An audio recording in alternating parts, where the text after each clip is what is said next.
Kevin, you want to take us away with our first story? I want to start off a little comical because Excellent. the news is always horrific. So we're going to go with a story that I got from, I want to say this is Friendly Atheist. This is, man uses chainsaw to cut phallus off Maori carving in order to please God. Yeah, self-described. So, what were you going to say? Presumably he doesn't mean the carving of the Maori god with a penis. He means his Jesus god. No. It was the Maori statue. Well, but is he trying to please Jesus or the Maori statue? Now wait a minute. With a penis. Wait a minute. I want to back up. Are there Jesus statues with his pee-pee? No. It's a Maori. Okay. I'm sure if you Googled it, you could find them. Okay. I don't want to see Jesus' pee-pee. Well, then don't Google it. Yeah. Okay. Yeah. Careful what you Google on the internet. No one's making you. I was gonna say, it's not a blasphemy. Well, it probably is to depict Jesus' penis, but anyway. So this Maori carving. Well, he probably is big because he was hung like this. He was crucified. It's gonna be one of those days. Yep. Self-described. We do have Derek. Devoted Christian Milton Wainwright says he was doing God's work when he used a chainsaw to lop the phallus off a Maori carving in New Zealand's Mawana Gorge Reserve walking track. Wainwright, a local museum owner, had been a volunteer caretaker on the paths for many years. He claimed that he defaced the statue after he complained that its depiction of the penis. Weird how they're kind of jumping back between before and after. Yeah, they're saying phallus and now they're saying penis. Was obscene and immoral. He had seen children playing near the statue, even touching the phallus. And he had explained that he believed the frank depiction of genitalia promoted sex for pleasure. The existence of genitals clearly means sex is supposed to be good, and that's not my experience. I'm going to get a chainsaw. Well, I mean, I feel like if you think that sex is not meant for pleasure, you've been doing it wrong the whole time. Yeah. Well, I mean, they may say it's not meant for pleasure, but I don't. But it's pleasurable. Hopefully that doesn't stop people from enjoying themselves. Well, I'm going to take a different route because I can understand him. I don't agree with him, but I can understand because I think genitals are nasty. I don't like looking at them. I think they're gross. And it's embarrassing. And that's just me. I have a healthy sense of shame. I was gonna. That's I don't not know really. I don't know if you would call that thing. healthy necessarily. Well, not that, but I myself have a healthy sense of shame. Oh.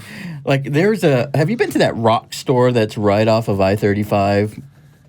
No. It's a really nice rock store, but they have really a section of granite penises and ginas and all the giblets, and it's just gross, and I don't like seeing it, and I'm embarrassed. I'm like with my mom, and I'm like, why are you shopping for rocks with your mom? Because it's nature.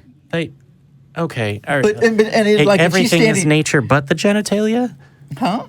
The genitalia isn't nature. Genitalia rocks. Well, then, talk about getting hard, okay.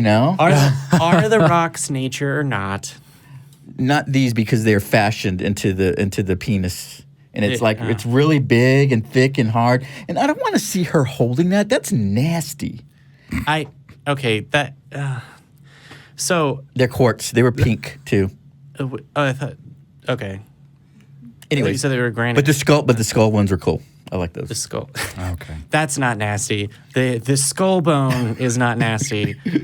The thing that people don't regularly see in their day-to-day lives or whatever. Yeah, that's obscene. So what is his motivation for cutting off the penises? Well, I guess we'll get there, but sorry. Continue. That was my question, kind of. Yeah. So yeah, I guess he was seeing this statue for weeks, if not months, if not years, and I guess the rage was just building in him until he finally decided to bring a chainsaw out into the wilderness and cut this thing off.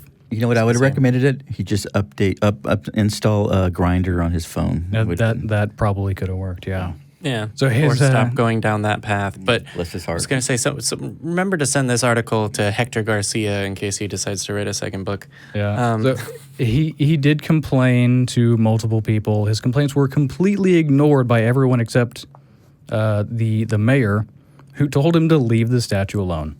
Wainwright has since been fired and sentenced by the New Zealand court, but he continues to maintain that he had God's approval for the statue's defacement, insisting, quote, "I don't see how it can be wrong to make an indecent thing so decent."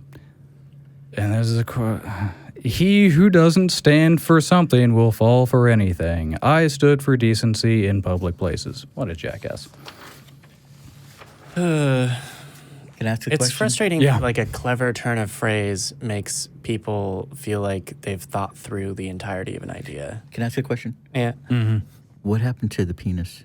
Oh, well, He shredded it. he said that he deliberately minimized the appearance of the phallus as a concession to the sensibilities of non-Maori visitors, making it smaller and less prominent than is traditional. The traditional Maori carvings, which were frequently defaced by Christian missionaries, featured prominent depictions of both phalluses and vulvas. Yeah. So he made a baby dick?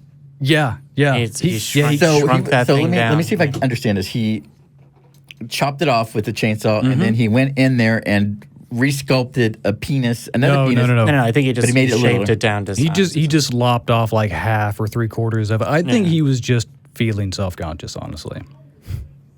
I think he was just intimidated by the statue. Or I think I don't know. I'm just saying, I feel you're like that was saying part of penis it. envy. Yeah, So, I feel like that was at least part of it. I was going to say, I think there's reasonable doubt about his penis heavy. I think he just doesn't like that there was a giant penis on the walking path, and he wanted to get rid of it. Giant being the key word, because that was part of the penis held spiritual energy, and that was part of their mythology. Oh, I was less aware of and penis that's why energy, they would but- purposely make very large penises on the statues. And I think he was just intimidated by it. Well, that's probably a part of it. I think whether it was another another theology's god or not, he probably would have not liked a giant penis. True. But it's probably that it I don't know. You cannot like penises without being dissatisfied with your own. Okay, yeah. I'm just saying- I'm planting my flag here. All right, I Evan, feel like that at straight least played a people part. exist. Yeah.